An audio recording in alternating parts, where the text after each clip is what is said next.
Gerakan Pramuka Indonesia adalah nama organisasi pendidikan non-formal yang menyelenggarakan pendidikan kepanduan di Indonesia.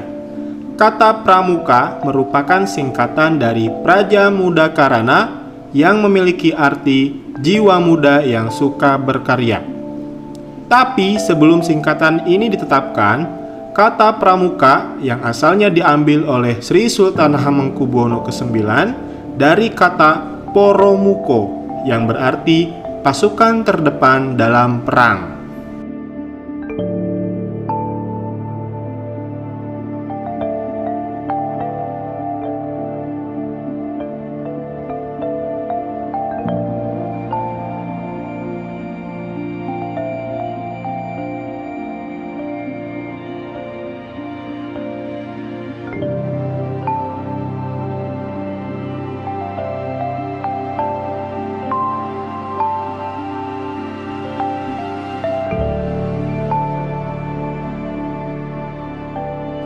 Pramuka merupakan sebutan bagi anggota gerakan pramuka yang meliputi pramuka siaga, pramuka penggalang, pramuka penegak, pramuka pandega, dan kelompok anggota yang lainnya, yaitu pembina pramuka, andalan pramuka, korps pelatih pramuka, pamongsaka pramuka, staf kuartir, dan majelis pembimbing.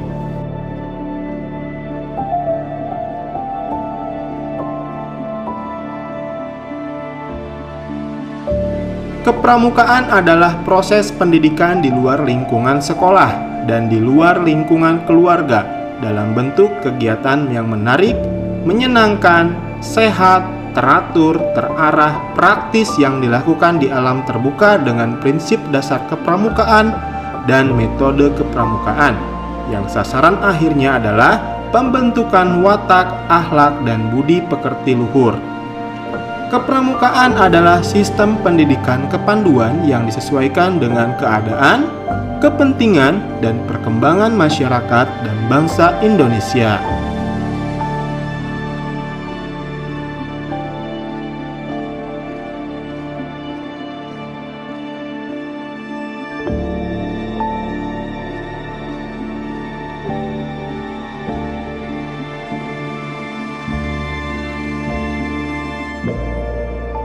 Gerakan Pramuka atau kepanduan di Indonesia telah dimulai sejak tahun 1923 yang ditandai dengan didirikannya Nationale Padvinderis Organisati atau NPO di Bandung. Di Jakarta, Jong Indonesische Padvinderis Organisati atau JIPO pada tahun yang sama. Kedua organisasi cikal bakal kepanduan di Indonesia ini melebur menjadi satu, bernama Indonesische Nationale Padvinderis Organisati atau INPO di Bandung pada tahun 1926. Di luar Jawa, para pelajar sekolah Sumatera Barat mendirikan kepanduan yang bernama El Hilal pada tahun 1928. Masa Hindia Belanda. Kenyataan sejarah menunjukkan bahwa pemuda Indonesia mempunyai saham besar dalam pergerakan perjuangan kemerdekaan Indonesia, serta ada dan berkembangnya pendidikan kepanduan nasional Indonesia. Dalam perkembangan pendidikan kepanduan itu tampak adanya dorongan dan semangat untuk bersatu, namun terdapat gejala adanya berorganisasi yang bineka. Organisasi kepanduan di Indonesia dimulai oleh adanya cabang Nederlandse Padvinders Organisati atau NPO pada tahun 1912, yang pada saat pecahnya Perang Dunia I memiliki kuartir besar sendiri serta kemudian berganti nama menjadi Nederlands Indische Padvinders Vereniging atau NIPV pada tahun 1916. Organisasi kepanduan yang diprakarsai oleh bangsa Indonesia adalah Javaanse Padvinderis Organisati yang berdiri atas prakarya SP Mangkunegara ke-7 pada tahun 1916. Kenyataan bahwa kepanduan itu senapas dengan pergerakan nasional seperti tersebut di atas dapat diperhatikan bahwa adanya Padfinder Muhammadiyah yang pada tahun 1920 berganti nama menjadi Hizbul Waton atau HW. Nasionale Padfinderis yang didirikan oleh Budi Utomo, Syarikat Islam mendirikan Syarikat Islam Adveling Padfinderis yang kemudian diganti menjadi Syarikat Islam Adveling Pandu dan lebih dikenal dengan SIAP. Nasionale Islamite Padfinderis atau Natipij didirikan oleh Jong Islamiten Bond atau JIB dan Indonesia Nasionale Padfinderis Organisasi atau INPO didirikan oleh Pemuda Indonesia. Hasrat bersatu bagi organisasi kepanduan Indonesia waktu itu tampak mulai dengan terbentuknya PAPI, yaitu Persaudaraan Antara Pandu Indonesia. Persaudaraan Antara Pandu Indonesia merupakan federasi dari pandu kebangsaan, INPO, SIAP, Natipij, dan PPS pada tanggal 23 Mei 1928. Federasi ini tidak dapat bertahan lama karena niat adanya fusi, akibatnya pada 1930 berdirilah Kepanduan Bangsa Indonesia yang dirintis oleh tokoh dari Jongjapa Padvinders atau Pandu Kebangsaan, JJP atau PK, INPO dan PPS, JJP Jongjapa Padvinderis, PK Pandu Kebangsaan. PAPI kemudian berkembang menjadi Badan Pusat Persaudaraan Kepanduan Indonesia BPPKI pada bulan April 1938. Antara tahun 1928 sampai dengan 1935 bermunculan gerakan kepanduan Indonesia baik yang bernapas utama kebangsaan maupun bernapas agama. Kepanduan yang bernapas kebangsaan dapat dicatat sebagai Pandu Indonesia, Padfinderis Organisasi Pasundan, Pandu Kesultanan, Sinar Pandu Kita, dan Kepanduan Rakyat Indonesia. Sedangkan yang bernapas agama El Hilal, Pandu Ansor, Al-Watoni, Hizbul Waton, Kepanduan Islam Indonesia, Islamise Padfinderis Organisasi, Tridharma, Kepanduan Asas Katolik Indonesia, Kepanduan Masehi Indonesia. Sebagai upaya untuk menggalang kesatuan dan persatuan, Badan Pusat Persaudaraan Kepanduan Indonesia merencanakan All Indonesian Jambore. Rencana ini mengalami beberapa perubahan baik dalam waktu pelaksanaan maupun nama kegiatan yang kemudian disepakati diganti dengan nama Perkemahan Kepanduan Indonesia Umum yang disingkat Perkino dan dilaksanakan pada tanggal 19 sampai dengan 23 Juli 1941 di Yogyakarta.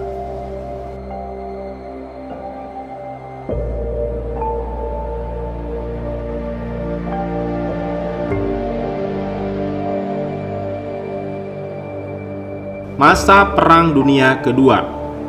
Pada masa Perang Dunia Kedua, bala tentara Jepang mengadakan penyerangan dan Belanda meninggalkan Indonesia. Partai dan organisasi rakyat Indonesia termasuk Gerakan Kepanduan dilarang berdiri. Namun upaya menyelenggarakan Perkino kedua tetap dilakukan. Bukan hanya itu, semangat kepanduan tetap menyala di dada para anggotanya. Karena Pramuka merupakan suatu organisasi yang menjunjung tinggi nilai persatuan. Oleh karena itulah, bangsa Jepang tidak mengizinkan pramuka di Indonesia.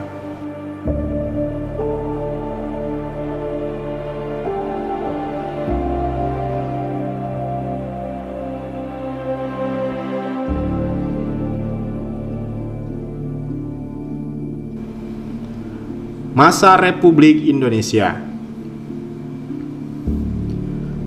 Sebulan sesudah proklamasi kemerdekaan Republik Indonesia, beberapa tokoh kepanduan berkumpul di Yogyakarta dan bersepakat untuk membentuk Panitia Kesatuan Kepanduan Indonesia sebagai suatu panitia kerja, menunjukkan pembentukan satu wadah organisasi kepanduan untuk seluruh bangsa Indonesia dan segera mengadakan Kongres Kesatuan Kepanduan Indonesia. Kongres yang dimaksud dilaksanakan pada tanggal 27 sampai dengan 29 Desember 1945 di Surakarta dengan hasil terbentuknya Pandu Rakyat Indonesia. Perkumpulan ini didukung oleh segenap pimpinan dan tokoh serta dikuatkan dengan janji Ikatan Sakti. Lalu pemerintah Republik Indonesia mengakui sebagai satu-satunya organisasi kepanduan yang ditetapkan dengan keputusan Menteri Pendidikan, Pengajaran dan Kebudayaan nomor 93/BAG A tertanggal 1 Februari 1947. Tahun-tahun sulit dihadapi oleh Pandu Rakyat Indonesia karena serbuan Belanda. Bahkan pada peringatan kemerdekaan 17 Agustus 1948, waktu diadakan api unggun di halaman Gedung Pegangsaan Timur 56 Jakarta, senjata Belanda mengancam dan memaksa Suprapto menghadap Tuhan, gugur sebagai martir gerakan kepanduan di Indonesia. Di daerah yang diduduki Belanda, Pandu Rakyat dilarang berdiri. Keadaan ini mendorong berdirinya perkumpulan lain seperti Kepanduan Putra Indonesia, Pandu Putri Indonesia, Kepanduan Indonesia Muda.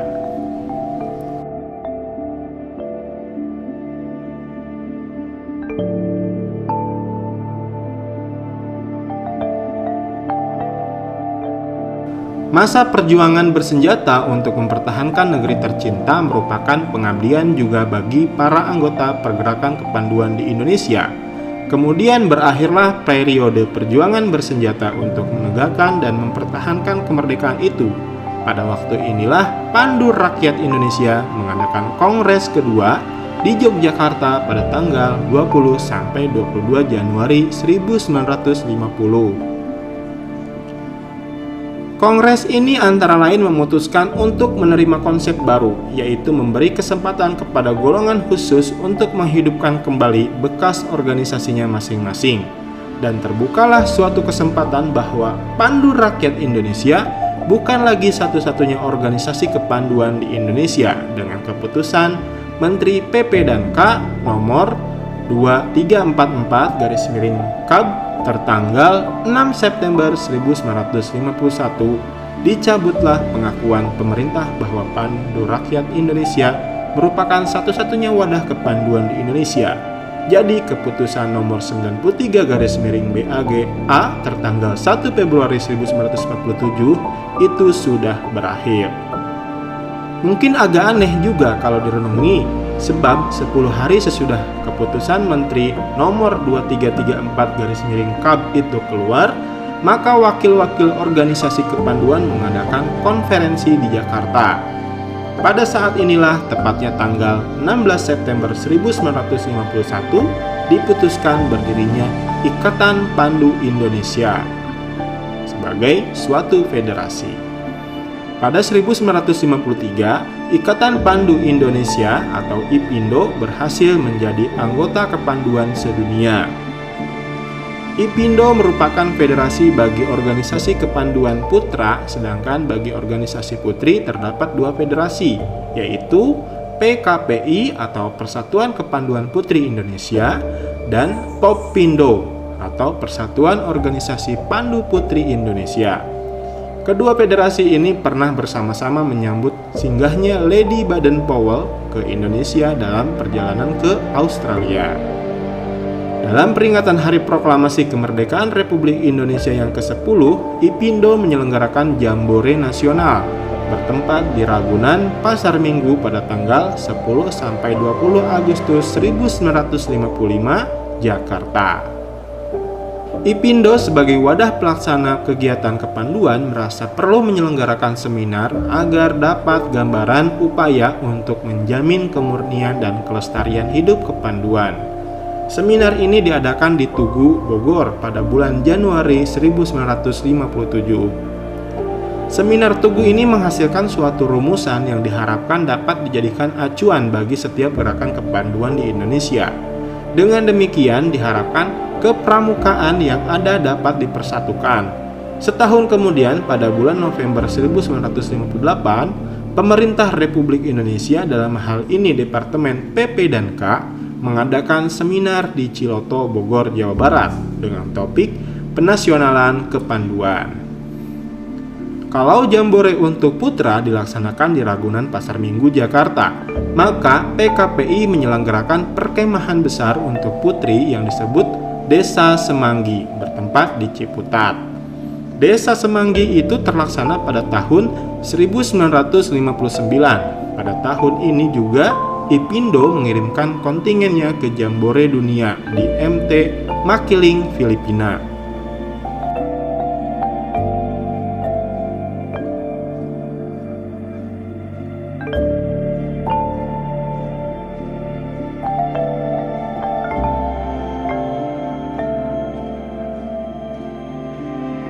Sejarah Pramuka Indonesia. Gerakan Pramuka lahir pada tahun 1961. Jadi, kalau akan menyimak latar belakang lahirnya gerakan Pramuka, kita perlu mengkaji keadaan, kejadian, dan peristiwa yang terjadi pada tahun 1960. Dari ungkapan yang telah dipaparkan di depan, kita lihat bahwa jumlah perkumpulan kepanduan di Indonesia waktu itu sangat banyak. Jumlah itu tidak sepadan dengan jumlah seluruh anggota perkumpulan itu. Peraturan yang timbul pada masa perintisan ini adalah ketetapan MPRS nomor 2 Romawi _MPRS _1960 tanggal 3 Desember 1960 tentang Rencana Pembangunan Nasional Semesta Berencana. Dalam ketetapan ini dapat ditemukan pasal 330C yang menyatakan bahwa dasar pendidikan di bidang kepanduan adalah Pancasila. Seterusnya, penertiban tentang kepanduan pasal 741 dan pendidikan kepanduan supaya diintensifkan dalam menyetujui rencana pemerintah untuk mendirikan Pramuka pasal 349 ayat 30. Kemudian kepanduan supaya dibebaskan dari sisa-sisa Lord Baden-Powell lampiran C ayat 8. Ketetapan itu memberi kewajiban agar pemerintah melaksanakannya. Karena itulah Presiden atau Mandataris MPRS pada tanggal 9 Maret 1961 mengumpulkan tokoh-tokoh dan pemimpin gerakan kepanduan Indonesia bertempat di Istana Negara. Hari Kamis malam itulah Presiden mengungkapkan bahwa kepanduan yang ada harus diperbaharui, metode dan aktivitas pendidikannya harus diganti, seluruh organisasi kepanduan yang ada harus dilebur menjadi satu yang disebut Pramuka. Presiden juga menunjuk panitia yang terdiri atas Sri Sultan Hamengkubuwono ke-9, Menteri P dan K, Profesor Prijono, Menteri Pertanian Dr. A. Ajis Saleh, dan Menteri Transmigrasi, Koperasi, dan Pembangunan Masyarakat Desa Ahmadi. Panitia inilah yang tentunya perlu sesuatu pengesahan, dan kemudian terbitlah Keputusan Presiden RI nomor 112 tahun 1961 tanggal 5 April 1961 tentang panitia pembantu pelaksana pembentukan gerakan Pramuka dengan susunan keanggotaan seperti yang disebut oleh Presiden pada tanggal 9 Maret 1961. Ada perbedaan sebutan atau tugas panitia antara pidato Presiden dengan keputusan Presiden itu. Masih dalam bulan April itu juga, keluarlah Keputusan Presiden Republik Indonesia nomor 121 tahun 1961 tanggal 11 April 1961 tentang panitia pembentukan gerakan Pramuka. Anggota panitia ini terdiri atas Sri Sultan Hamengkubuwono IX, Profesor Prijono, Dr. A. Aji Saleh, Ahmadi, dan Mulyadi Jojo Martono, Menteri Sosial. Panitia inilah yang kemudian mengolah anggaran dasar gerakan Pramuka sebagai lampiran Keputusan Presiden Republik Indonesia nomor 238 tahun 1961 tanggal 20 Mei 1961 tentang gerakan Pramuka.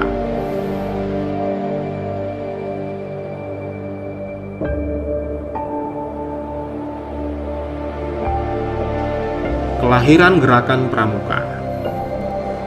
Gerakan Pramuka ditandai dengan serangkaian peristiwa yang saling berkaitan, yaitu 1. Pidato Presiden atau Mandataris MPRS di hadapan para tokoh dan pimpinan yang mewakili organisasi kepanduan yang terdapat di Indonesia pada tanggal 9 Maret 1961 di Istana Negara. Peristiwa ini kemudian disebut sebagai Hari Tunas Gerakan Pramuka.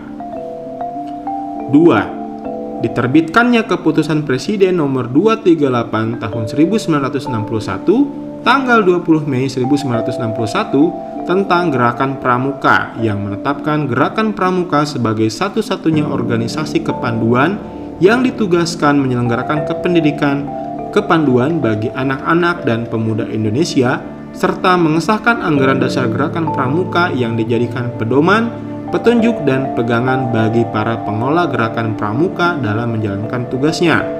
Tanggal 20 Mei adalah Hari Kebangkitan Nasional. Namun, bagi Gerakan Pramuka memiliki arti khusus dan merupakan tonggak sejarah untuk pendidikan di lingkungan ketiga. Peristiwa ini kemudian disebut sebagai Hari Permulaan Tahun Kerja. 3. Pernyataan para wakil organisasi kepanduan di Indonesia yang dengan ikhlas meleburkan diri ke dalam organisasi Gerakan Pramuka dilakukan di Istana Olahraga Senayan pada tanggal 30 Juli 1961. Peristiwa ini kemudian disebut sebagai Hari Ikrar Gerakan Pramuka.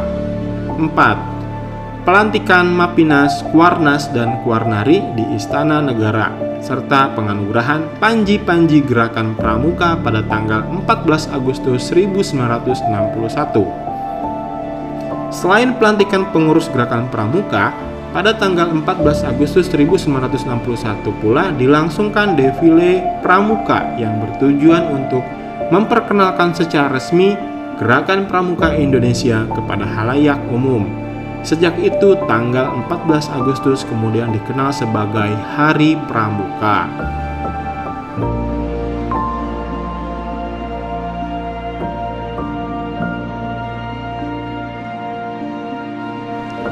Gerakan Pramuka diperkenalkan.